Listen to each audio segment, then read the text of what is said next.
bu çıkarı ne mollay diye olursun. Sana yoşum. Bir beriyim alayım bir kayıp durma o. Üydaklı gezip kalkatı var o. Görüştüm ben beriyim vurur eder o. Yoş oraydan cananım. Bir canın olsa bir 7 yıl oldu da bir ağzılık gelim der o. Gelin mutlu olun. Gelin mutlu olun. Sen hem tezir mutlu olsun. Sana anlamay dinleyin.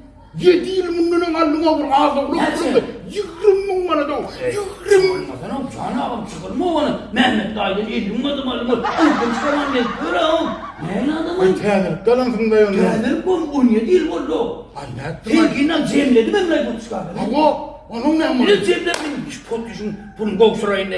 Ya taş sıktı mı? Ne bir yer geldi? Burnu yok. Gulu kanadım. Burnu yok kulu Bana ne mi diyor? Ne mi diyor? Bana ne mi diyor? O ne mi diydi vay? Benim düşünüm o canım dedi. Uluğa mı neydi? Uluğun bir neydi? Ay benim bu kolcu toyu uğraşıyor adamdır dökmeyin değil mi uluğa? Aha. Uçuk gitti o ya uluğa diye. Neydi? Benim maşidur etmeyelim ama Hava. uçan gelirdi gene. Uçan kalır. Şuula bir gitti. Ay müstümü. Günüm üstüm bir yere erdi. Bak düştü mü? Hava. Günüm üstü olayım. Ayağının şahı yaman atırdı da ne bu? Ay bunun üstünde yaşayış yoktur ay. Ay üstüdür o. Ay düştü mü? Hava. Yürü ya burnu yok adamı durayım o çıkardı. Ay ne ettin ay köpük Köpek. Ne ettin köpeği yapıdıydı be? Hava. Sen ne ettin köpeği yapıdıydı ama? Ay ben ne yapıdıydım ben? 19-20 yaşında. Hava. Onun bir kutu var ya. Hava. Aliyat. Aliyat. Dokulayı diktirik. Onu diktirik köpek var. Hava bir şey bu da. Sen ne ettin köpeği yapıdıydı be? Onu dedim var. Unuttum. Hiç hepsini çıkartmak gerek. Ay ne ettin ay. Görmüşsün bu neydi? Yok. Yine. Dur dördüncü maçta. Ödülümüzün kapına vurayım olduydım o. Ödülümüzün bizimkilere vurgur kodayma vurayım diydim. Ya ne düşünmedim. Sen ne yapıyorsun şunun yükletip yatırttın o. Oray ben ne yapacak kayıttı dedim. Hava. Sen ne diye? Seni ne konuşacak var ya biz değildik. Seni ne kuracak oluyor seni? O mama köpeği açtı ikrarı. Bak. Ben neydim? Köpeği açtı değildim. Bizim köpeği açtı kendi yerine üç döşük oluyor. Mesela bile köynükleri odayın, taşları odayın. Taşları odayın hava. Sen ne dedin? Kötüyasıp duruyor öyle. Onu mu yüklettirirdin ben? Geldirmedim o. Onun orta. Ay gelir mi uğraşın ne dedi o sine gidip görürlüydü. Hava. Yaptı tuttu. Hava. Çıktı. Beni koptu lavrana ama. Benim yok davranan. Bu ne mama yerdi? Ya. İkaya mama yerdi. Hava. Çok kötü kurtla silmedi. On. Hey düzdeydim. Kulum çıkaryan dedim. On ortum. Düzdey bu ortada. Düzdü mü? Düzdey. Ya on ortum. Yürü bana. Yer ağrı yurda ağrı değil ne bu çıkarken. Ya bu düzen mi ha? Seyrettim o dik başlattı o. O ne hem şimdi başlattırıyor o? Benim hayranlarım. Bu seyrettim onu var ha. Elim bile ayağımın yerini ters koyup duruyor arkadaşlar. Düzmen mümkün yok düzey dedim. Ay bu arada düzdür ay. Ya on ortum. Korktum ne hemen. Yok hanım. Ben pul cağışa mı attın çıktı? Hani bir numara ettim o.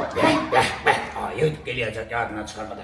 Ya attın çıkarır ya elle. Yok onu metiydim. Ben evlenemem. Ben derücük şu yığırımdan pot çıkarkanı. Bir aynen beni. Yüreğe kuranım şu bunu. Yak burnu yokluğum bir ılgak geldi. Ilgak geldi. Gayret et. Öyle çok böyle. Toya kömüğü daha öyle dur. Bu konunun benim tikkiğin adına yığırımdan toya pul kömüğü deyip. Belledik. Toya kömüğü etmeli orada pot çıkardı. Ne toya kömüğü edip sana böyle.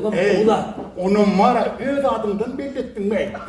Men adım yazdırayım ne kelinde. Men putlumu men adım yazdır kayıtmanı kelinde. Yok. Arayacak mı bu çıkar? Onun bir yer kayıttı mı? Yer yani ullu kovalı market var işte. Ay ne yaptın ay? Bunu giyip gerek aldım. Neye mi gerek oldu? İyi gerek atları, iyi biçkiyi, yeni bağlatlar aldım ha. Onursun. Sen adını belledik kayıttım. Ay inimen. Ah yedim ergin mame. O ayakta olanın ağırda olup durur bu çıkar. Aya orada bir o. Ay ne mi de orada ağrıdın, aya gidip gelir dururdun. Ya olur gelir durur gider durur. Şak vereyim o da ne çok o yerden çıkabilmezdim. Hava şolama vardır. Aya vereyim ona ne bileyim ne böyle mi? Ay havalay. Ay yana bir başka bir çıkalgaz yok mu ay oğlum? Çıkar baba çıkar. Bu şeyden ne olur? Onun çıkardı. 10 çeyrek bir şey. Onun manatlarım tamam. 10 çeyrek yiyecek böyle ama. Sen yürüyün. Durdum bu çıkar. O zaman vaktim gidiyor diyor o. Öldüm kıstanmadan. Beni bilir ya da yok. Beni kıstanıyan burada yine 10 mat bölüyor. Gerek gel 10 eder. Bölüp 10 mat. Ben ay anırı istiyorum. bir kelden berer. Ay yok daydık ki neme burada söylediğin. Sen böyle uğrak tapanından beri versene. Böyle. Ağla uğraktan beri ver. Böyle olacak. Gayret. Dergileri mutlu olsun. Hava sen ki mutlu ol. Yılmaz Günsel'in aslan devlet getirir. Hava sen ki. Allah'tan belgeler geçirgen yıl oldu. Ay yedim o yıl olmasın o. Ay onu ağla uğraktan birleyen yıl olsun.